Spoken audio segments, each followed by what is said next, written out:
Welcome, welcome, family. Welcome back. We are almost there.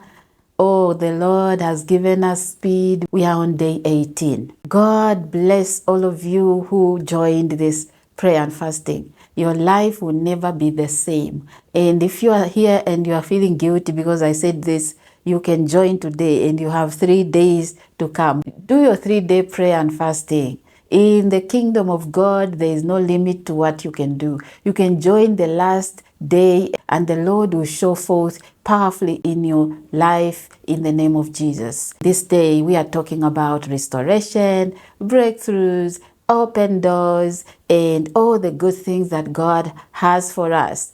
It's not over yet. It is not over yet. The Lord is sending brimstones, thunder over our enemies, and you are collecting the plunder. Remember, it's 3 days to go, and we'll begin to collect the plunder. That's what happened with King Jehoshaphat and his people, that they fought, they praised, and they didn't fight in their own strength. We haven't been fighting in our own strength. We stand on the prayer altar, and the Lord says, be still and know that I am God. I shall be exalted among the earth. I shall be exalted in heaven. The nations will know I am God. I call you by name. In Isaiah 43 verse 1, He is God. He is faithful. He says they will fight, but remember that I am in charge. I am in control. They will not win. Anything they are doing shall not prevail against you. Hallelujah. What a wonderful God we save. What a mighty God we save. He is an awesome God.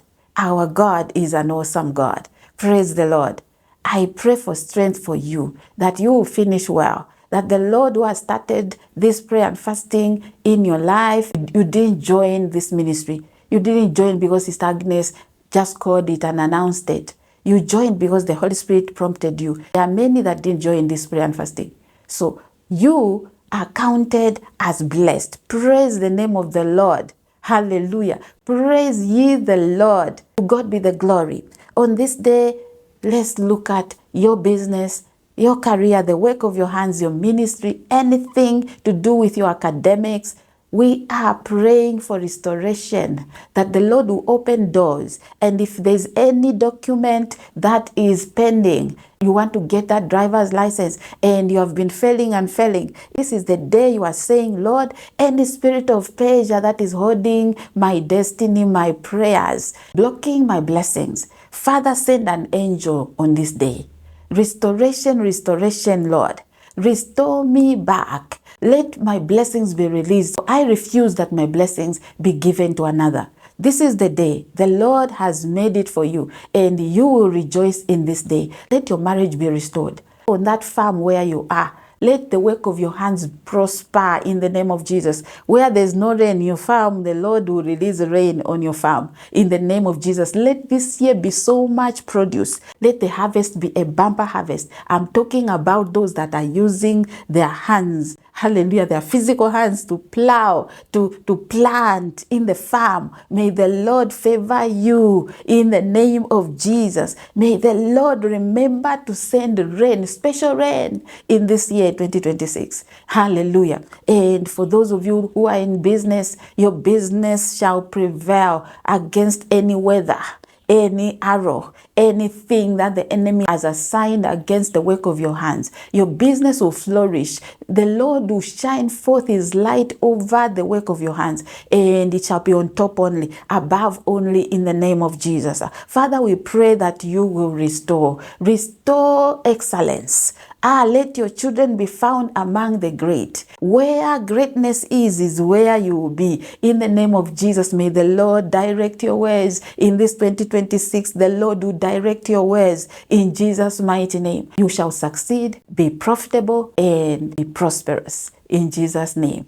Hallelujah. I'm going to read Isaiah 22 verse 22. The Bible says that I will place on his shoulder the key to the house of David. What he opens, no one can shut, and what he shuts, no one can open. The Lord has promised to give you the keys of David.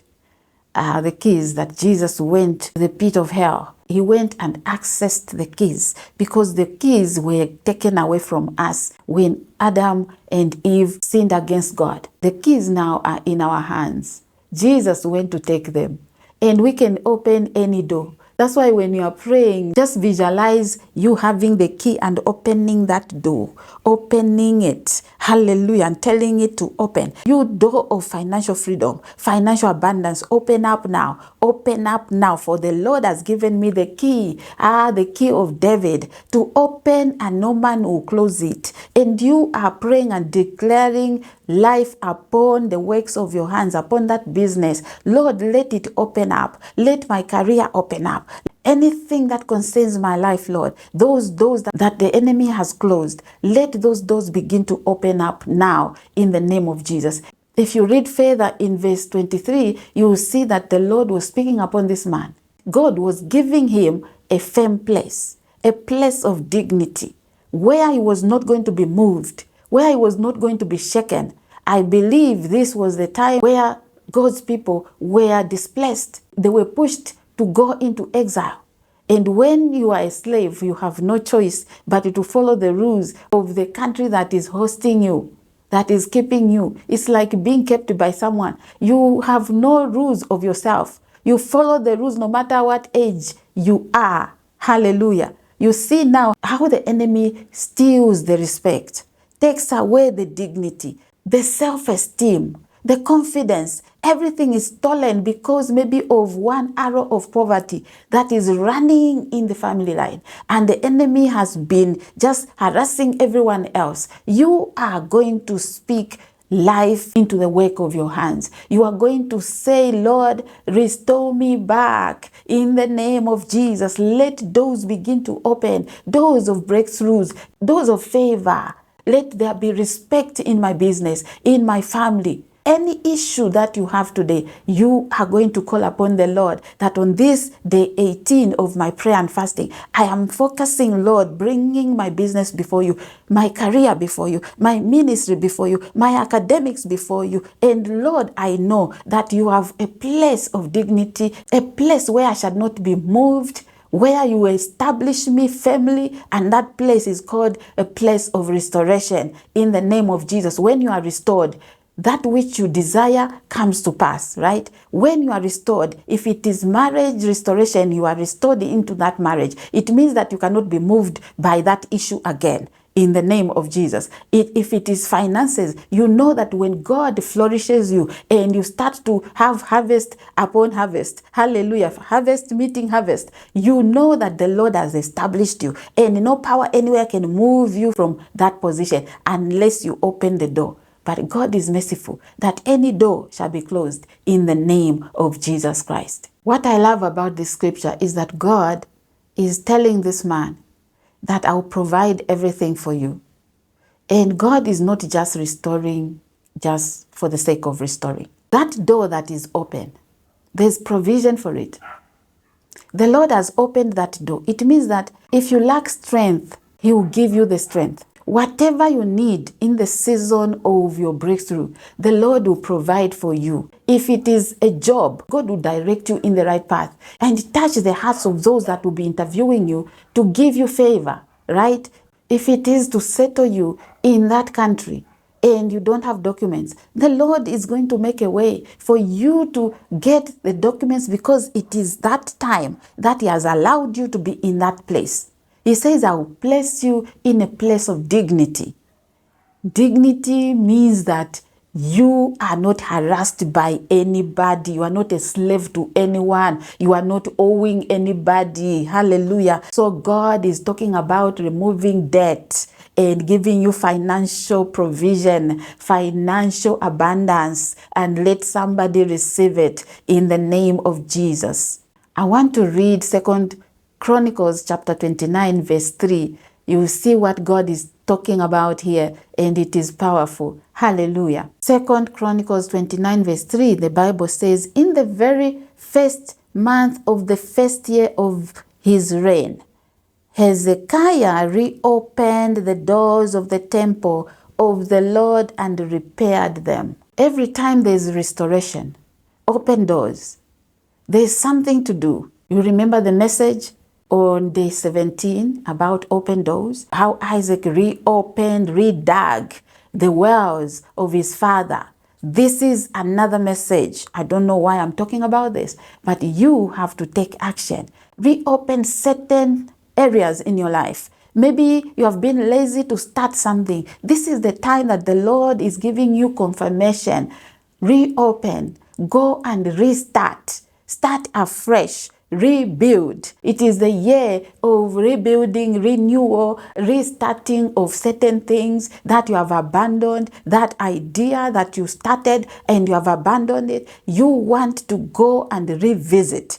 Go and revisit it. And the Bible says here that in the very first month of the first year of his reign, Hezekiah reopened the doors of the temple of the Lord and started to repair. This is very significant because we are in the first month of 2026. And you are saying, the first month of 2026, I reopened that idea. I restarted the business. And anything that is failing right now, restart. Start to ask God for strength. Start to ask God for anything that you need, any material, any resource that you need in this season. The Lord will provide because He wants you to prosper. And this is what we call open doors. Open doors will come with adversaries. Open doors come with challenges. And He says that the door shall not be shut. Do you know what shuts the door? It can be discouragement and you giving up. But the door will remain open unto you. The door will be there. The enemy will be using it, maybe accessing it.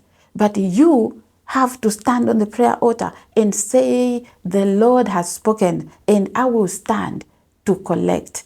I will reopen and start to repair. Whatever has to be repaired for you to move forward, let it begin now to be repaired in the name of Jesus, and the Lord will give you strength in this season. More grace on this day. Thank you so much for watching. Watch other videos that I recommend at the end of this video. If you are here and you haven't subscribed yet, take time to do so because you are being part of spreading the gospel of Jesus Christ. Continue commenting, share your testimonies, stay blessed, and I'll see you in the next one. Bye for now.